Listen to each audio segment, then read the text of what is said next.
Good morning, ladies and gentlemen. Welcome to your favorite tech news, Chaya with Tech with Call Me Shazam. Yes, ladies and gentlemen. എന്തൊക്കെയുണ്ടേ വിശേഷം? സുഖമാണോ? നാട്ടിൽ കോല മഴയാണെന്ന് ഞാൻ കേട്ടു. Very jealous guys, വളരെ jealous ആയിട്ട് ഞാൻ ഇങ്ങനെ ഇരിക്കുകയാണ്. But it's okay, it's fine, it's okay. പക്ഷേ ഞാൻ ജൂലൈ വരുമ്പോൾ ഞാൻ അപ്പോൾ സമയത്ത് മഴ പെയ്യുമെന്ന് ഞാൻ പ്രതീക്ഷിക്കുന്നു. എന്താണെങ്കിലും it's okay. Please take care of your self എന്നാണ് എനിക്ക് പറയാനുള്ളത്. എന്തായാലും നമുക്ക് വളരെ കുറച്ച് ന്യൂസുകളുണ്ട്, ടെക് ന്യൂസ് ഉണ്ട്. ആ ടെക് ന്യൂസ് നമുക്ക് പറഞ്ഞിട്ട് പറഞ്ഞങ്ങ് പോവാം. കമ്പ്യൂടെക്സ് എന്ന് പറയുന്ന ഈ കമ്പ്യൂട്ടറിൻ്റെ പുതിയ CPU പരിപാടികളിലൊക്കെ ചെയ്യുന്നൊരു സാധനമുണ്ട്. തായ്പേ എന്ന് പറഞ്ഞ സ്ഥലത്താണ് നടക്കുന്നത്. ആ സാധനം ഇപ്പോൾ നടക്കുകയാണ്. വെറുതെ എന്നിട്ട് കമ്പ്യൂടെക്സ് അടിച്ചു കഴിഞ്ഞാൽ ഒരുപാട് വെറൈറ്റി ആയിട്ടുള്ള CPUസും കാര്യങ്ങളും ക്യാബിനറ്റ്സും കമ്പ്യൂട്ടർ പരമായിട്ടുള്ള സാധനങ്ങളൊക്കെ കാണാം. ഇപ്പോൾ നൊക്ചോ വരെ ഒരു ഫാൻ അകത്ത് വെച്ചിട്ടുള്ള മൗസ്, കൈ മറ്റേ നനയാണ് ആൾക്കാരുണ്ട്, അവർക്ക് വേണ്ടിയിട്ട് ഫാൻ വെച്ചിട്ടുള്ള മൗസ്. പിന്നെ പുതിയൊരു ടൈപ്പ് ഓഫ് ലിക്വിഡ് കൂളിംഗ് വരുന്നുണ്ട്. അതായത് ലിറ്ററലി നമ്മുടെ CPUവിൻ്റെ ചിപ്പിൻ്റെ ഫ്രണ്ടിൽ വെള്ളം വെച്ചിട്ട് ഉള്ളൊരു സാധനം. അങ്ങനെയൊക്കെ ഒരുപാട് വെറൈറ്റി സാധനങ്ങളൊക്കെ വന്നിട്ടുണ്ട്. അപ്പോൾ ജസ്റ്റ് ഒന്ന് ട്വിറ്ററിൽ കയറി ടൈപ്പ് ചെയ്ത് കഴിഞ്ഞാൽ നിങ്ങൾക്ക് ആ സാധനം പിടികിട്ടും. എന്താണെങ്കിലും നമുക്ക് ഫസ്റ്റ് ന്യൂസിലോട്ട് ചാട്ടിക്കടക്കാം. കമാൻ. അങ്ങനെ iQOO Neo 10 ഇറങ്ങിയിരിക്കുകയാണ്. സ്റ്റാർട്ടിംഗ് പ്രൈസ് 31,999 റുപ്പീസാണ്. ബാങ്ക് ഓഫറിൽ എല്ലാം കഴിയുമ്പം 29,999 രൂപയ്ക്ക് കിട്ടും. 8 GB റാമും 128 GB സ്റ്റോറേജുമാണ് ഉള്ളത്. ഇതിൻ്റെ ഏറ്റവും ടോപ്പ് സാധനം എന്ന് പറഞ്ഞാൽ 512 GB റാമും 16 GB റാമും 512 GB സ്റ്റോറേജും വരുന്ന ഒരു ഓപ്ഷനാണ്. സ്നാപ്ഡ്രാഗൻ്റെ 8S Gen 4 ആണ് വരുന്നത്. ഒരൊറ്റ 8 mega pixel ultra wide, 50 mega പിക്സലിൻ്റെ OIS വരുന്ന ഒരു ക്യാമറ, അങ്ങനെയൊക്കെയുള്ളൊരു ഫോൺ. 7000 mAh battery. അപ്പോൾ അങ്ങനെയൊക്കെയുള്ളൊരു ഫോൺ വേണമെന്നുണ്ടെങ്കിൽ, അതായത് ക്യാമറ സെൻട്രിക് അല്ലാതെ പെർഫോമൻസ് സെൻട്രിക് ആയിട്ടുള്ളൊരു ഫോൺ വേണമെന്നുള്ളവർക്ക് ഈ സാധനം മേടിക്കാടെ എന്നാണ് എനിക്ക് പറയാനുള്ളത്. എന്തിനാണെങ്കിലും ഫോൺ ഇറങ്ങി അങ്ങ് ഇന്ത്യയിൽ, അങ്ങ് ചൈനയിൽ OnePlus Buds 4 റിലീസായിരിക്കുകയാണ്. ഇതിൽ ലൈവ് ട്രാൻസ്ലേഷൻ വരുന്നുണ്ട്. ഡ്യുവൽ ഡ്രൈവേഴ്സ് ആണ് വരുന്നത്. 55 dB ANC എന്ന് പറയേണ്ട ഒരു ഹെഡ്സെറ്റ്. മറ്റേ ബഡ്സ് 3ൻ്റെ സക്സസറാണ് Buds 4. ഇന്ത്യയിൽ ഇറങ്ങും ഉടനെ തന്നെ. മിക്കവാറും മറ്റേ എവിടെയാണ് ആണെന്ന് തോന്നാം കേട്ടോ. OnePlus 13S എന്ന് പറഞ്ഞ ഫോൺ ജൂൺ 5 ലോഞ്ച് ചെയ്യാനിരിക്കുകയാണ്. അതിൽ സ്നാപ്ഡ്രാഗൺ 8 ആണ്. അറിയാലോ, ചെറിയ കോമ്പാക്ട് ഫോണാണ്. ചൈനയിൽ ഇതിൻ്റെ ഡിഫറൻസ് എന്തെന്ന് പറഞ്ഞു കഴിഞ്ഞാൽ, ചൈനയിൽ 6100 mAh ബാറ്ററി ആണെങ്കിൽ നമ്മുടെ നാട്ടിൽ 5800 mAh ബാറ്ററിയാണ് വരുന്നത്. ഫോർ ദാറ്റ് കോമ്പാക്ട് സൈസ് കേട്ടോ, 6.3 ഇഞ്ചിൽ. അതിനുശേഷം ഫ്രണ്ട് ക്യാമറയിൽ 32 മെഗാ പിക്സലാക്കി. ചൈനയിൽ 16 മെഗാ പിക്സലേ ഉള്ളൂ. അപ്പം നമുക്ക് ഫ്രണ്ട് ക്യാമറ വെച്ചിട്ട് 4K വീഡിയോ റെക്കോർഡിംഗ് നടക്കും. പിന്നെ മറ്റേ അലേർട്ട് സ്ലൈഡർ മാറി എന്തോ ഒരു ബട്ടൺ ആയിട്ടുള്ള, ആ ബട്ടണിൽ AI ബട്ടണായിട്ട് നമുക്കതിനെ യൂസ് ചെയ്യാം. അതായത് നമ്മുടെ മറ്റേ എസെൻഷ്യൽ കീ ഇല്ലേ, നത്തിങ്ങിൻ്റെ CMF നത്തിങ്ങിലൊക്കെ ഉള്ള, അതിൻ്റെ ഒരു ഇതാണ് മൈൻഡ് സ്പേസ് എന്ന് പറഞ്ഞിട്ട്. അവരൊരു എസെൻഷ്യൽ സ്പേസ് അവർക്ക് ഇവിടെ മൈൻഡ് സ്പേസ്, പിന്നെ കുറേ ലൈവ് ട്രാൻസ്ലേഷൻ, പിന്നെ എന്തോ സെർച്ച്, AI സെർച്ച്, അങ്ങനെ എന്തൊക്കെയോ കുറേ വെറൈറ്റി പരിപാടിയൊക്കെ അവർ പിടിക്കുന്നുണ്ട്. എന്തായാലും ഫോൺ കിട്ടുമ്പോൾ നമുക്കത് റിവ്യൂ ചെയ്തിട്ട് പറയാടേ. ഇതിനായിട്ട് സാധനം എത്തിയിട്ടില്ല. പിന്നെ ഗാലക്സി Z Flip വരാൻ പോകുന്ന, Z Flipഉം Z Foldഉം ഉടനെ വരും. Z Foldൻ്റെ ഏകദേശം ഒരു ഫോട്ടോ ലീക്ഡ് ഇമേജ് വന്നിട്ടുണ്ട്. സ്നാപ്ഡ്രാഗൺ 8 Elite ആയിരിക്കും ഈ പറയുന്ന ഫോൾഡിൽ വരാൻ പോണത്. സ്നാപ്ഡ്രാഗൺ അല്ല Z Flip 7ലുള്ളത്. Exynos 2500 ആണ്. ഓക്കെ, എന്തായാലും സാംസങ്ങിൻ്റെ ഫോണ്, സാംസങ്ങിൻ്റെ കസ്റ്റമർ, അവരെ ഇഷ്ടം. അപ്പോൾ ഫ്ലിപ്പ് ഫോണ് ഇനിയുള്ള ഒരു തീരുമാനം ആയി. സന്തോഷം, വെരി ഗുഡ്. പിന്നെ നിങ്ങൾക്ക് എല്ലാവർക്കും അറിയാവുന്നല്ലോ, ഷവോമി സ്വന്തമായി ഒരു ചിപ്സെറ്റ് ഇറക്കിയിരിക്കുകയാണ്. X-Ring01 എന്നാണ് എൻ്റെ പേര്. എനിക്ക് ഒരു 3 ദിവസം ആ ഫോൺ യൂസ് ചെയ്യാൻ കിട്ടി. യൂസ് ചെയ്തിട്ട് എനിക്ക് ഫീൽ ചെയ്തത് ഡിമെൻസിറ്റിയുടെ ചിപ്സെറ്റാണ് എന്നാണ് എനിക്ക് ഫീൽ ചെയ്തത്. ബാക്കി നിങ്ങളിഷ്ടം. ബിക്കോസ് ഡിമെൻസിറ്റിയുടെ GPU ആണ് അവർ യൂസ് ചെയ്തിരിക്കുന്നത്. ഏറെക്കുറെ മറ്റേ TSMC ആണ് ഇത് ഉണ്ടാക്കി കൊടുത്തത്. 10 കോർ CPU ആണ്. അതിൽ 2 കോർ 3.90 GHz ക്ലോക്ക് ചെയ്തിരിക്കുന്നത്. But still I feel it's like a ഡിമെൻസിറ്റിയുടെ chipset with in a Xiaomi's phone. അത്രേ ഉള്ളൂ. ആ ഒരു ഫോണിൽ വേറെ ഒന്നുമില്ല. 15S Pro എന്നാണ്. അതിൻ്റെ ഒരു ചെറിയൊരു വീഡിയോ വരുന്നുണ്ട് നാളെ മറ്റന്നാളുമായിട്ട്. അതിന് ശേഷം അവർ തന്നെ ഈ സെയിം ചിപ്സെറ്റ് വെച്ചിട്ട് ഒരു ടാബ് ഇറക്കിയിരിക്കുകയാണ്. ഷവോമി പാഡ് 7 അൾട്ര എന്നുള്ള പേര് വെച്ച് പറയുമ്പോൾ OLED ഡിസ്പ്ലേ ആണ് വരുന്നത്. പിന്നെ ഈ ചിപ്സെറ്റ് അൾട്രാ ഫാസ്റ്റാണ്. മറ്റേ സാംസങ്ങിൻ്റെ മറ്റേ അൾട്ര ഇല്ലേ, മറ്റേ ഒറ്റ നോട്ടത്തിൽ നോക്കിയാൽ S9 S10 അൾട്ര പോലേക്ക് ഇരിക്കും. സെയിം നോച്ച് വരെ ഉണ്ട്. അപ്പോൾ അങ്ങനെ ഒരു സാധനം ഇറക്കിയിട്ടുണ്ട് ചൈനയിൽ. ഇന്ത്യയിലൊന്നും വരെയൊന്നുമില്ല ഈ സാധനം, അതുകൊണ്ട് ആരും പേടിക്കേണ്ട. ഇന്ത്യക്കാർക്ക് വേണ്ടിയിട്ട്, അതായത് ഈ ഷൗമിയും ഈ പറഞ്ഞ സ്നാപ്ഡ്രാഗണുമായിട്ട് കോൽകോമുമായിട്ട് അവന്മാർ പിന്നെ ഒരു 15 വർഷത്തേക്ക് ഒരു കോൺട്രാക്ട് എടുത്തിരിക്കുകയാണ്. അപ്പോൾ ഇനിയും അവർ കോൽകോമിൻ്റെ ചിപ്സെറ്റ് തന്നെയായിരിക്കും ഇന്ത്യൻ മാർക്കറ്റിലും ഗ്ലോബൽ മാർക്കറ്റിലും വരാമെന്ന്. ഈ പറഞ്ഞ എക്സ് റിംഗ് എന്ന് പറയുന്ന സാധനം ചൈന മാർക്കറ്റിന് വേണ്ടി മാത്രമായിരിക്കും ആ ചിപ്സെറ്റ്, അതുകൊണ്ട് ആരും പേടിക്കേണ്ട. അതിനെ പറ്റി പറഞ്ഞപ്പോഴാണ് ഈ ഷൗമി 15 അൾട്ര യൂസ് ചെയ്യുന്നതിനടുത്തൊരു ചോദ്യമാണ്, നിങ്ങൾക്ക് ബാറ്ററി ഡ്രെയിൻ ഉണ്ടോ? എനിക്കുണ്ട്, അതുകൊണ്ടാണ് ഞാൻ ചോദിക്കുന്നത്. താഴെ കമൻറ്റ് വന്ന് പറയുക, നിങ്ങൾക്ക് ആർക്കെങ്കിലും മേടിച്ചവർ ആരെങ്കിലും വന്നൊന്ന് ബാറ്ററി ഡ്രെയിനിങ് ഉണ്ടോ എന്നൊന്ന് പറയണം കേട്ടോ. അതേപോലെ റിയൽമി മറ്റേ GT7 എന്നൊക്കെ പറഞ്ഞ് ഫോൺ ഇറക്കി, ആസ്റ്റിൻ മാർട്ടിൻ്റെ എന്തെങ്കിലും ലിമിറ്റഡ് എഡീഷൻ ഡിമെൻസിറ്റിയുടെ ചിപ്സെറ്റാണ് ഇരിക്കുന്നത്. അങ്ങനെയൊക്കെ ഒരു ഫോൺ ഇറക്കിയിരിക്കുകയാണ്. 30,000 രൂപയുടെ പ്രൈസ് റേഞ്ചിലാണ് വരുന്നത്. ഒരു ഫോൺ റിയൽമിയുടെ ഫോണാണ്. എനിക്ക് എന്തോ ഇപ്പോൾ റിയൽമി അങ്ങോട്ട് പറ്റണില്ല. എനിക്ക് അവന്മാരെ ബ്ലോട്ട് വെയറും ആഡ്സും എനിക്ക് ഒട്ടും ഒരു സുഖമില്ലാത്തൊരു എക്സ്പീരിയൻസാണ് ഇപ്പോൾ റിയൽമിയുടെ ഫോണുകൾ സമ്മാനിക്കുന്നത്. അതുകൊണ്ട് ഞാൻ അതിനെപ്പറ്റി വലുതായിട്ടൊന്നും പറയാനും ഇരിക്കുന്നില്ല, റിവ്യൂ ചെയ്യാനും പോകുന്നില്ല. സോയാ. പിന്നെ ചൈനയിൽ റിയൽമിയിൽ റിയൽമി ടർബോ 7 റിയൽമി നിയോ 7 ടർബോ അങ്ങനെ എന്തോ ഒരു ഫോൺ ഇറങ്ങിയിട്ടുണ്ട്. ഏകദേശം ഒരു ട്രാൻസ്പാരൻറ്റ് ബോഡി, നത്തിങ്ങിനെ പോലെ ട്രാൻസ്പാരൻറ്റ് ബോഡിയൊക്കെ വെച്ചിട്ടുള്ളൊരു സാധനമാണ് വന്നിരിക്കുന്നത്. ഡിമെൻസിറ്റി 9400E എന്ന് പറയുന്ന ചിപ്സെറ്റാണ് ഇരിക്കുന്നത്. ചൈനയിലാണ്. ഇന്ത്യയിൽ ഇറങ്ങുമെന്ന് എനിക്കറിയത്തില്ല. ഇറങ്ങുമോ? ഇല്ലല്ല, ഇറങ്ങാൻ വഴിയില്ല. എന്തായാലും റിയൽമിയാണ്, പറയാനും പറ്റില്ല, ചിലപ്പോൾ ഇറങ്ങും. എന്തായാലും അങ്ങനത്തെ ഒരു ഫോൺ പറഞ്ഞിട്ടുണ്ട് കേട്ടോ. പിന്നെ നിങ്ങൾക്ക് എല്ലാവർക്കും ഗൂഗിൾ IO കഴിഞ്ഞിരിക്കുകയാണ്. പിന്നെ ഒരുപാട് സാധനങ്ങൾ ഗൂഗിൾ പ്രോമിസ് ചെയ്തിട്ടുണ്ട്. മറ്റത് വരും, മരിച്ചത് വരും, മറ്റത് തേങ്ങ, AR ഗ്ലാസ്, പിന്നെന്തൊരു പ്രോജക്റ്റ്, എന്തൊക്കെയൊക്കെയോ വേറെ ലെവൽ സാധനങ്ങളാണ് വരണത്.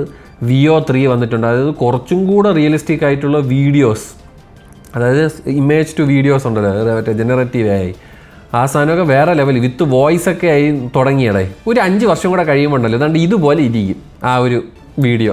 എൻ്റെ പൊന്നോ, എനിക്കറിഞ്ഞോട്ടെ ഫീലിങ്ങിൽ ഒരു മാറ്റവും ഇല്ലാതെ ഒരു മനുഷ്യൻ സംസാരിക്കുന്ന പോലത്തെ രീതിയിലുള്ള സാധനം വിത്തിൻ 5 years വരും. VO 3 ഇങ്ങനെയാണെങ്കിൽ ഒരു 5 വർഷം കൂടെ വെയിറ്റ് ചെയ്ത് കഴിഞ്ഞാൽ വീഡിയോ ഇനി എടുക്കണ്ട, ചുമ്മാ ടൈപ്പ് ചെയ്ത് കഴിഞ്ഞാൽ വീഡിയോ വരും. ആ ഒരു ഇവൻറ്റിൽ വന്നിട്ടുണ്ട്. പിന്നെ ട്രൈ ഓൺ എന്ന് പറഞ്ഞൊരു പുതിയ സാധനം വരുന്നുണ്ട്. അതായത് നമ്മളൊരു ഫുൾ സൈസ് ഫോട്ടോ എടുത്ത്, നിങ്ങൾ MKBHDയുടെ വീഡിയോ ഉണ്ടായിരുന്നു, നമ്മൾ ഫുൾ സൈസ് ഫോട്ടോ എടുത്ത് കഴിഞ്ഞാൽ ഡ്രസ്സ് നമുക്കിങ്ങനെ മാറ്റാം സ്ക്രോൾ ചെയ്തോണം അനുസരിച്ചിട്ട്. പിന്നെ സാംസങ്ങിൻ്റെ മോഹൻ എന്ന് പറഞ്ഞൊരു, അങ്ങനെയാണ് അതിൻ്റെ പേര്, മോഹൻ AR/VR ഹെഡ്സെറ്റിൻ്റെ പേരാണ് സാംസങ്ങിന് മോഹൻ വന്നിട്ടുണ്ട്. മോഹനോ അങ്ങനെ എന്തൊരാണ്, മോഹൻ എന്നാണ് പറയണത്. നല്ല പേര് കേട്ടോ. ഇതുപോലെയൊക്കെ സോണിയും ഇതുപോലെ സുരേഷെന്നും മോഹനെന്നും അങ്ങനെ എന്തെങ്കിലുമൊക്കെ ഒരു പേരൊക്കെ ഇട്ട് സാധനം ഇറക്കണം കേട്ടോ. വെറുതെ നിങ്ങൾ XMW 4M5 6F എന്നൊക്കെ പറഞ്ഞാൽ വേസ്റ്റാണ്. ഇതുപോലെ മോഹൻ എന്നൊക്കെ രാജു അങ്ങനെയൊക്കെ പറഞ്ഞിടേ, അതാണ് നല്ലത്. പിന്നെ ഗൂഗിൾ IO കഴിഞ്ഞാൽ അറിയാമല്ലോ, ഈ വരുന്ന June 9 WWDC വരാൻ പോവുകയാണ്. പുതിയ iOSൻ്റെ കേസ് പറഞ്ഞപ്പോഴാണ് iOS 19 അല്ലടെ, ഇനി തൊട്ട് iOS 26 അതായത് ഈ വർഷം സാധനം വരുന്നു. 2025 വരുന്നു, 2026 വരെ അത് പോകുമല്ലേ. അപ്പോൾ അങ്ങനെ ഇനി 26, 27, 28 അങ്ങനെ പോകും. iOS 19, 20 അങ്ങനെയൊന്നുമില്ല, ഒറ്റ ജമ്പ് 26 പിന്നെ എന്തെങ്കിലും വേറെ എല്ലാം OS പരമായിട്ടുള്ള ഡെവലപ്പേഴ്സ് കോൺഫറൻസ് ആണ്. മെയിനായിട്ടും സോഫ്റ്റ്വെയറും അങ്ങനത്തെ സാധനങ്ങളായിരിക്കും വരാൻ പോകുന്നത്. വല്ല ഹാർഡ്വെയർ കാണിക്കുമെന്നൊക്കെ അറിയത്തില്ല.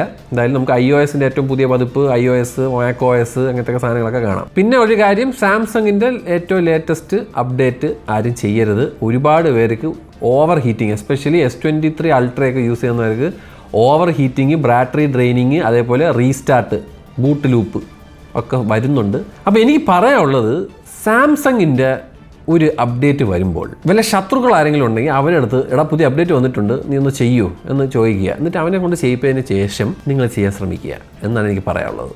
എനിക്ക് വളരെ വിഷമമുണ്ട് എനിക്കിത് പറയണതിൽ, പക്ഷേ അതാണ് ഇപ്പോഴത്തെ അവസ്ഥ. ഒന്നെങ്കിൽ ഗ്രീൻ ലൈൻ, അല്ലെങ്കിൽ ഓവർ ഹീറ്റിംഗ്, അല്ലെങ്കിൽ ഇതുപോലത്തെ റീസ്റ്റാർട്ട് ബഗ്. എന്തോന്നല്ലേ, സാംസങ് 7 വർഷത്തെ അപ്ഡേറ്റ് ആണ് തരണത്. ഇങ്ങനത്തെ അപ്ഡേറ്റ് ആണെങ്കിൽ നമുക്ക് 7 വർഷത്തെ അപ്ഡേറ്റ് വേണ്ട സാംസങ്. നിങ്ങൾക്ക് പറ്റൂലെങ്കിൽ എനിക്ക് ഒരു നിർബന്ധമില്ല എല്ലാ മാസവും നിങ്ങൾ അപ്ഡേറ്റ് തരണമെന്ന്.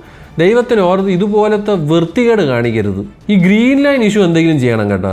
എനിക്ക് തോന്നുന്നു ഈ OnePlusഉം ബാക്കിയുള്ളവന്മാരൊക്കെ BOEയിലോട്ട് മാറിയപ്പോൾ അധികം ഇപ്പോൾ ഗ്രീൻ ലൈൻ ഇഷ്യൂ വരുന്നില്ല എന്നൊക്കെയാണ് കേൾക്കണത്. പറയാൻ പറ്റില്ല, BOE ഈ വർഷം അവന്മാർ മാറിയിട്ടേ ഉള്ളൂ. നമുക്ക് 2 വർഷം കഴിയുമ്പോഴേ മനസ്സിലാവത്തുള്ളൂ. ബിക്കോസ് 2 വർഷം കഴിയുമ്പോഴാണ് ഈ വയറിളക്കം വരണത്. ഗ്രീൻ ലൈന്, പിങ്ക് ലൈന്, മറ്റേ ലൈന് മറിച്ച ലൈനൊക്കെ. അപ്പം എന്തായാലും സാംസങ്ങിൻ്റെ അടുത്ത് പറയാനുള്ളത് ദൈവത്തിന് ഓർത്ത് സോഫ്റ്റ്വെയർ അപ്ഡേറ്റ് മറ്റേ ദ്രോഹിക്കരുത്, തരാൻ പറ്റൂലെങ്കിലും എന്നാണ് എനിക്ക് പറയാനുള്ളത്. പിന്നെ നിങ്ങൾക്ക് എല്ലാവർക്കും അറിയാവുന്നത് പോലെ പിക്സലിൻ്റെ പുതിയ ഫോൺ വരാൻ പോവുകയാണ്. മോസ്റ്റ് പ്രോബബ്ലി ഓഗസ്റ്റിലായിരിക്കും പിക്സൽ 10 സീരീസ് ഇറങ്ങാൻ പോകുന്നത്. ഈ വർഷം നമ്മുടെ സാംസങ്ങിലിരിക്കുന്ന എച്ചിനോസിൻ്റെ പേര് മാറ്റിയിട്ട് ടെൻസർ എന്നാക്കിയതല്ല, നമ്മുടെ നാണുങ്ങൾ TSMCയിലുള്ളവന്മാരാണ് സാധനം ഉണ്ടാക്കി കൊടുക്കുന്നത്. പൊളിക്കും മോനെ പൊളിക്കും, സെറ്റ് സാധനമായിരിക്കും ഈ പ്രാവശ്യത്തെ ചിപ്സെറ്റ് സെറ്റാവണേ. അതായത് ഹീറ്റിംഗ് ഇഷ്യൂവും ഒരു പ്രശ്നവും കാണൂലെന്നാണ് തോന്നുന്നത്. എന്തിനാണെങ്കിലും സാധനം വരണുണ്ട്.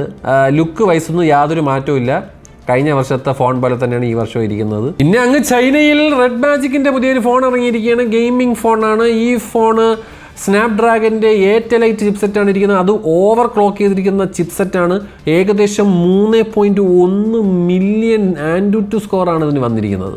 അതെ, ഹൈ പെർഫോമൻസ് ഓറിയൻറ്റഡ് ഒരു ഫോണാണ്, പ്യുവർലി ഫോർ ഗെയിമിങ്. അറിയാമല്ലോ, ഞാൻ ഇനി പറഞ്ഞു തരേണ്ട. ഏതോ ഒരുത്തൻ ആ സാധനത്തിൽ വൂക്കോങ് കളിച്ചിറങ്ങി. ആ ഫോണിൽ നമുക്ക് ഇത് ചെയ്യാൻ പറ്റൂല. അങ്ങനെ എമുലേറ്റർ ഡൗൺലോഡ് ചെയ്ത് ബ്ലാക്ക് മിത്ത് വൂക്കോങ് കളിച്ച് അവന് ഏകദേശം 40 FPS കിട്ടി. എമുലേറ്റർ ഡൗൺലോഡ് ചെയ്ത് ബ്ലാക്ക് മിത്ത് വൂക്കോങ് ഇട്ട് കളിച്ച്. അതാണ് ആ ഫോൺ, അത്രേ ഉള്ളൂ. By the way, Samsung Galaxy S25 edge സെയിലിന് വന്നിരിക്കുകയാണ്. ദുബായിലുള്ളവർക്ക് 4299 ദിർഹത്തിന് 512 GB കിട്ടും. നിങ്ങളിൽ റെഡി ക്യാഷോ അങ്ങനെയൊക്കെ ഉണ്ടെങ്കിൽ നേരെ അൽത്തമാമിലോ നിങ്ങൾക്ക് നല്ല വില കുറഞ്ഞ് കിട്ടാൻ സാധ്യതയുണ്ട്. പക്ഷേ റെഡി ക്യാഷ് ആയിരിക്കും. അവിടെ മറ്റേ ടാബിയും കാർഡും അങ്ങനത്തെ പരിപാടിയൊന്നുമില്ല, EMI സ്കീമൊന്നുമില്ല. ഇനി അത് അവിടെ നിന്ന് എടുത്തതാണ് കേട്ടോ, ബ്ലാക്ക്. ആൻഡ് സാധനം അതിനെപ്പറ്റി ഞാൻ പിന്നെ പറയാം. എന്തിനാണെങ്കിലും നമ്മളെ നാട്ടിൽ 1,09,000 രൂപയാണ് നിങ്ങൾക്ക് കടയിൽ പോയി മേടിക്കാം. എനിക്ക് പറയാനുള്ളത് സാധനം ഭയങ്കര രസമാണ്, ഹാൻഡിയാണ്, സെക്സി എണ്ണ, സൂപ്പർ എണ്ണ. പക്ഷേ പറയാനുള്ളതെന്ന് വെച്ച് കഴിഞ്ഞാൽ ഈ പ്രൈസിൻ്റെ പകുതി പ്രൈസിന് നിങ്ങൾക്ക് S24 അൾട്ര കിട്ടും. അപ്പോൾ പിന്നെ അതെടുത്താൽ പോരെ. പെന്ന് മറ്റത് മറിച്ചത് കുറച്ച് ഇതുപോലെ slim and sleek and sexy ഒന്നും ആയിരിക്കില്ല, പക്ഷേ കുറച്ചും കൂടെ ഫീച്ചേഴ്സ് അതിലാണുള്ളത്. ഇതിൽ ടെലിഫോട്ടോ ഒന്നും ഇല്ല കേട്ടോ. ഇതിലായാലും സാധനം ഇറങ്ങിയിട്ടുണ്ട് മേടിക്കാനായിട്ട്, വേറെ നേരെ പോയി മേടിച്ചോളി. പിന്നെ ഈ കാണുന്നതാണ് സാംസങ് ഗാലക്സി വാച്ച് 8 ക്ലാസിക്. അവന്മാർ മറ്റേ കഴിഞ്ഞ വർഷത്തെ മറ്റേ എന്തിനായിരുന്നത് സാംസങ് ഗാലക്സി വാച്ച് 7 അൾട്രേ അങ്ങനെ എന്തോ ആ സെയിം ഡിസൈനാണ് ഈ പ്രാവശ്യം പിടിച്ചേക്കുന്നത് കേട്ടോ. എനിക്കത് അത്ര അങ്ങോട്ട് ദയിച്ചില്ല ഉള്ള കാര്യം പറഞ്ഞു. ഞാൻ ഈ റൗണ്ട് സാധനം തന്നെ അങ്ങ് പിടിച്ച് പോയാൽ മതിയായിരുന്നു. ഇതൊരുമാതിരി രണ്ടും കെട്ടത് പോലത്തെ എന്തോ ഒരു സാധനമായി പോയി. എന്തിനാണെങ്കിലും ഇതാണെങ്കിൽ കോമഡി ആയിരിക്കും എന്നാണ് എനിക്ക് പറയാനുള്ളത്. പിന്നെ ഇന്ത്യയിൽ ടെക്നോ പോവേര കർവ് എന്ന് പറഞ്ഞൊരു ഫോൺ വരുന്നുണ്ട്. Dimensity 7300 Proൻ്റെ ചിപ്സെറ്റാണ് വരുന്നത്. കർവ് ഡിസ്പ്ലേ ആണ്. പിന്നെ അത്യാവശ്യം കുഴപ്പമില്ലാത്ത ക്യാമറ, ആമുലറ്റ് ഡിസ്പ്ലേ ഒക്കെയാണ്. ഇതിൻ്റെ വില 6GB 128-ന് 15,000 രൂപ അങ്ങനെ എന്തെങ്കിലും കേട്ടോ. നമ്മളെ നാട്ടിൽ ഇപ്പോൾ ലോഞ്ച് ആയിട്ടുണ്ട്, വേണ്ടവർക്ക് പോയി മേടിക്കാൻ. ടെക്നോ പോവേര ഫോണാണ്. പിന്നെ നമ്മുടെ ChatGPTയുടെ ഓണറല്ലേ സാം ആൾട്ട്മാൻ, അമ്മാരെ 1UI-യും പിന്നെ നമ്മുടെ പഴയ ഐഫോണിൻ്റെ ഡിസൈനറല്ലേ, ആപ്പിളിൻ്റെ ഒക്കെ ഡിസൈനർ സ്റ്റീവ് ജോൺ ഐവി, അങ്ങേരെന്തോ ഒരു പൊണാൻട്രി ഉണ്ടാക്കി വെച്ചിട്ടുണ്ട്. എന്തോ ഒരു പ്രോഡക്റ്റ്.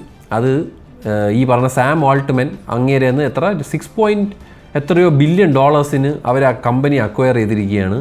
മിക്കവാറും ChatGPTയും ഈ സാധനവും വെച്ചിട്ട് എന്തോ ഒരു പ്രോഡക്റ്റ് വരുന്നുണ്ട്. അതെന്താണെന്നൊന്നും ഇവർ പറയുന്നില്ല. ഇപ്പോൾ ഈ സാം ആൾട്ട്മാൻ അത് യൂസ് ചെയ്തുകൊണ്ടിരിക്കുകയാണ്. അത് ഭയങ്കര സെറ്റപ്പാണ്, ഭയങ്കര റിഫ്രഷിംഗ് ആണെന്നൊക്കെ പറഞ്ഞ് തള്ളണുണ്ട്. പിന്നെ അങ്ങേരെ എനിക്ക് നല്ല വിശ്വാസമാണ് കേട്ടോ. ആ മറ്റേ ജോൺ ഐവി എന്ന് പറഞ്ഞാൽ അങ്ങേരാണ് ആപ്പിളിനെ ഈ ഡിസൈൻ ലെവലിൽ വേറെ ലെവലിൽ എത്തിച്ചത്, മിനിമലിസ്റ്റിക് പരിപാടിയൊക്കെ പിടിച്ചിട്ട്. അതിനുശേഷം അങ്ങേരെ ഇറങ്ങിയതിന് ശേഷമാണല്ലോ പതനം വന്നത്. ഡിസൈനിൽ ഇപ്പം ഡിസൈൻ ചേഞ്ച് ചെയ്യാൻ അറിഞ്ഞൂടാ, എന്തൊരു ചെയ്യണമെന്ന് അറിഞ്ഞൂടാ. ഡിസൈൻ ടീം പറയുന്നതോടെ നമുക്ക് എന്ത് മറ്റേ വലുതാക്കാം, മറ്റവിടെ ഒരു ബാർ കൊടുക്കുക, ഇങ്ങനെയൊക്കെയാണ്. ഒരു തലയ്ക്കകത്ത് ഒരു ബോധമില്ലാത്തവന്മാരാണ് അവിടെ ഇപ്പോൾ ഇരിക്കുന്നത്. എന്തരായാലും അങ്ങനെ ഒരു സാധനം വരണുണ്ടേ, എപ്പോഴെങ്കിലും വരും. പിന്നെ SK ഹൈൻസ് എന്ന് പറയുന്ന അവന്മാരാണ് മെയിനായിട്ട്. SK ഹൈൻസ് ആണ് മെയിനായിട്ടും ഈ പറയുന്ന സ്റ്റോറേജ് ഉണ്ടാക്കണത്. സാംസങ്ങും യവന്മാർ ഒരു പുതിയ UFS 4.1 ഇറക്കിയിരിക്കുകയാണ്, UFS സ്റ്റോറേജ്. ഈ പുതിയ UFS 4.1-ൽ ഏകദേശം 321 ലെയേഴ്സാണ് വരുന്നത്. മറ്റേ പ്രീവിയസ് ജനറേഷനിൽ 200 and something ലെയേഴ്സാണ് വരുന്നത്. അപ്പോൾ കുറച്ചും കൂടെ പവർ എഫിഷ്യൻ്റ് ആണ്, കുറച്ചും കൂടെ ഫാസ്റ്ററാണ്. റീഡ് റൈറ്റ് സ്പീഡും മറ്റേ സീക്വൻഷ്യൽ റാൻഡം സ്പീഡൊക്കെ സെറ്റാണ്. പക്ഷേ ഒരു പ്രശ്നമുണ്ട്, ഈ സ്റ്റോറേജ് 512-ലും 1 TB മാത്രമേ ഉള്ളൂ. 256, അതായത് UFS 3.1 വന്ന സമയത്ത് ഓർമ്മയുണ്ട, UFS 3.1 അല്ലല്ലോ 4.0 4.0 128 GB ഇല്ല, ഓർമ്മയില്ല. അതേപോലെ ഇതിൽ ഈ പുതിയ ലേറ്റസ്റ്റ് UFS 4.1 256 ഇല്ല, 512 1 GB. അപ്പം അത് സംസാരിച്ച് പറഞ്ഞതെന്ന് പറഞ്ഞു കഴിഞ്ഞാൽ ഉടനെ തന്നെ 256 GB തീരും. ഇനി ബേസ് സ്റ്റോറേജ് 512 ആവും. അയ്യോ, ബിക്കോസ് അത്രയ്ക്കും ഇത് വരെയല്ലേ. ഓരോരോ സോഫ്റ്റ്വെയറിൻ്റെ ഇത് തന്നെ 30-25 GB ആയടായി. ഇനി 512 തന്നെ 512 അത് കഴിയുമ്പോൾ ഇനി ഒരു കുറച്ചും കൂടെ കഴിയുമ്പോൾ 1 TB ബേസ് സ്റ്റോറേജ് ആവും. അപ്പോൾ 2 TB 3 ഒക്കെ ആവും. ഇതിൻ്റെ അപ്പോൾ എന്താല്ലേ, എന്തായാലും അങ്ങനെ സാധനം വന്നു. പിന്നെ നിങ്ങൾ ഐപാഡ് യൂസ് ചെയ്യുന്നവരാണെങ്കിൽ വാട്സാപ്പ് ഐപാഡിൽ വന്നിരിക്കുകയാണ്. ഇത് ഒരുപാട് പേര് എൻ്റെ അടുത്ത് പറഞ്ഞു ഡെവലപ്പേഴ്സിനെ കുറ്റം പറയണം, അല്ലാതെ ആപ്പിളിനെ കുറ്റം പറയില്ലെന്ന്. ഡെവലപ്പേഴ്സിനെ കുറ്റം പറയണം. ഇത്രയും നാളായിട്ട് അവന്മാർ ആലോചിക്കണം ഐപാഡ് എന്തായിരിക്കും അത് ഐപാഡിൽ അവന്മാർ ഇത്രയും സമയം എടുത്തത്. എന്തെങ്കിലുമൊക്കെ ഒരു റീസൺ കാണണ്ടേ ഇടയിൽ, എന്തെങ്കിലും ഒരു റീസൺ കാണും ഇല്ലേ? അങ്ങനെ സോണി ഒരു പുതിയ ക്യാമറ ഇറക്കിയിരിക്കുകയാണ്. സത്യം പറഞ്ഞാൽ ക്യാമറയാണോ കളിയാക്കലാണോ എന്ന് എനിക്ക് അറിഞ്ഞുകൂടാ. FX2 എന്നാണ് എൻ്റെ പേര്. ഒന്നുമില്ല, A74 ഇല്ലേ, ആ സെയിം സാധനത്തിന് FXന്റെ ബോഡിയിൽ ഇട്ടിട്ട് നാട്ടുകാരെ പറ്റിക്കാൻ വേണ്ടി ഇറങ്ങിയിട്ടുണ്ട് സോണി. എനിക്ക് സോണിയുടെ അടുത്ത് ഒന്നും പറയാനില്ല കേട്ടോ. എന്തിനാണ് നിങ്ങളെ ഉദ്ദേശം? കുറേ പയ്യന്മാർ മറ്റേ ക്യാമറ ഷട്ടർ പൊട്ടിപ്പോണതിൻ്റെ ഗ്യാസ് എന്തെങ്കിലുമൊക്കെ നിങ്ങൾ കൊണയടിക്കണുണ്ടോ അതിനെ പറ്റി? ബിൽഡ് ക്വാളിറ്റി ഭയങ്കര ഷോക്കാണ് കേട്ടോ സോണി. നെഞ്ചി വിരിച്ച് നടക്കണമെന്ന് പറഞ്ഞതിൻ്റെ അഹങ്കാരം എനിക്കറിയാം. നീയൊക്കെ മറ്റേ അവിടെ അങ്ങ് കയറി ഇരിക്കുകയാണ്. എല്ലാ ക്യാമറാമാനും നമ്മുടെ സാധനമാണ് യൂസ് ചെയ്യണം. ജട്ടിയിൽ നിൽക്കും. ആ ലൂമിക്സ് കയറി വരണുണ്ട് പാനസോണിക്കിൻ്റെ. അതിൻ്റെ S12 ഒന്നും കാലിൻ്റെ അടിയിൽ നിൻ്റെ ഒന്നും ഈ സാധനം വെക്കാൻ പറ്റില്ല. ഫീച്ചർ വെച്ച് നോക്കുകയാണെങ്കിൽ ഇൻബോഡി സ്റ്റെബിലൈസേഷൻ എന്തൊക്കെ സാധനം വെച്ചാണ് ആ സാധനം വന്നേക്കണം. ഓപ്പൺ ഗേറ്റ്, മാറ്റത് മറിച്ചത്, ഫീച്ചർ റിച്ചാണ് ലൂമിക്സ്. കിണ്ടി കീറിയിരിക്കും അഹങ്കരിക്കുകയാണെങ്കിൽ. ഇതൊക്കെ ജട്ടിയിലിരിക്കും. ഞാൻ കാര്യമായിട്ടും പറയണതാണ്. പണ്ട് ഇതുപോലെ അഹങ്കരിച്ചാണ് കുറേ ബ്രാൻഡ് ക്യാമറയിൽ. ക്യാനണൊക്കെ എന്തൊരു അഹങ്കാരത്തെ സമയത്ത് നിൽക്കും. പറഞ്ഞില്ല എന്ന് വേണ്ട, ഇതുപോലെ നാട്ടുകാരെ പറ്റിക്കാൻ ഇറങ്ങുകയാണെങ്കിൽ അമ്മ വ്യൂ ഫൈൻഡർ ഉണ്ടാക്കിയേക്കണം. ഒരു വ്യൂ ഫൈൻഡർ അത് മറ്റേ പൊക്കാൻ പറ്റൂല നമ്മൾ മറ്റേ ഇത് വെച്ച് കഴിഞ്ഞാൽ മൈക്ക്. പിന്നെ ഔട്ട്ഡേറ്റഡ് ആയിട്ടുള്ള 33 MP മറ്റേ sensor, 4K crop, 4K 60 crop. എന്തോടെ കോമഡിയാണ് ഇതൊക്കെ. തുച്ഛമായ പ്രൈസ് എന്നാണ് അതിനൊക്കെ വിചാരിച്ചോളൂ. $2000 നാട്ടുകാരെ പറ്റിക്ക് ഇറങ്ങിയിരിക്കുന്നു സോണി. നത്തിങ് ഇന്ന് നമ്മുടെ ലൈറ്റ് കത്തുന്ന പരിപാടി അങ്ങ് നിർത്താൻ പോവുകയാണ് ഗൈസ്. യെസ്, ഇനി മുതൽ ലൈറ്റ് കത്തില്ല. അയാളെ കൊണ്ട് പറയിപ്പിച്ചാലേ എനിക്ക് തോന്നിയ നിറം പറ്റുമെന്ന്. ഇനി മുതൽ ലൈറ്റ് കത്തില്ല ഗൈസ്. ഇനി മുതൽ മറ്റേ നമ്മുടെ ഈ ROG ഫോണില്ലേ പുതിയ, അതിൽ ഒരു സാധനമുണ്ട് ഡോട്ട് മെട്രിക്സ്, അങ്ങനത്തെ പരിപാടിയാണ് വരാൻ പോകുന്നത്. എങ്ങനെ last and the final news, ഗൂഗിളിൻ്റെ ഒഫീഷ്യൽ വെബ്സൈറ്റ് ഇന്ത്യയിൽ വന്നിരിക്കുകയാണ്. നിങ്ങൾക്കിനി വെബ്സൈറ്റ് മൂലം നിങ്ങൾക്ക് പിക്സൽ ഡിവൈസസും കാര്യങ്ങളൊക്കെ മേടിക്കാൻ പറ്റും. വാച്ച് മറ്റേത് പക്ഷേ നെസ്റ്റ് അതൊന്നുമില്ല കേട്ടോ. മറ്റേ ആ സ്പീക്കർ ഉണ്ടല്ലോ മറ്റേ പിക്സലിൻ്റെ ഗൂഗിളിൻ്റെ, അതില്ല. പക്ഷേ ബാക്കിയുള്ള എല്ലാ സാധനവും നിങ്ങൾക്ക് ഇവിടെ വാങ്ങി. ഇവിടെ നോ കോസ്റ്റ് EMI ഉണ്ട്, പിന്നെ സ്പെഷ്യൽ ഓഫേഴ്സ് വരും. അങ്ങനെയൊക്കെ നിങ്ങൾക്ക് ഈ ഒരു വെബ്സൈറ്റിൽ കയറി നിങ്ങൾക്ക് ഡയറക്റ്റ് മേടിക്കാവുന്നത്. പക്ഷേ വെബ്സൈറ്റ് വരണേൻ്റെ അല്ല.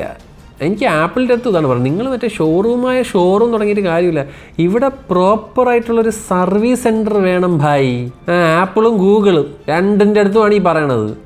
വെറുതെ വെബ്സൈറ്റും തുറന്ന് വെച്ചിട്ട് കച്ചവടം അടിച്ചിട്ട് ഒരു കാര്യമില്ല. ഇവിടെ എന്തെങ്കിലും വന്നു കഴിഞ്ഞാൽ ഒരു വേസ്റ്റ് ഐ-കെയർ എന്ന് പറഞ്ഞൊരു സാധനം ഇവിടെ തുറന്ന് വെച്ചിട്ടുണ്ട്. അവിടെ പോയി കഴിഞ്ഞാൽ അപ്പം പറയും മദർ ബോർഡ് അടിച്ചു പോയി 35,000 രൂപ, ക്യാമറ അടിച്ചു പോയി 25,000 രൂപ. ഇങ്ങനെ 25,000 35,000 എന്ന് മാത്രം തിന്നാൻ വേണ്ടി ഇരിക്കണ കുറേ എണ്ണം ഉണ്ട് അവിടെ. ഐ-കെയർ എന്ന് പറഞ്ഞ് തുറന്ന് വെച്ചേക്കണമാതിരി.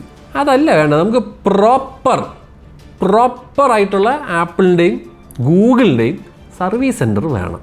അല്ലാതെ നിങ്ങൾ ഈ സാധനം നമ്മൾ ആരും ബോധമല്ല. ആപ്പിളൊക്കെ യൂസ് ചെയ്യുന്നവർക്കൊന്നും ഇത് നിങ്ങൾക്കൊക്കെ അറിയാം ഇത്.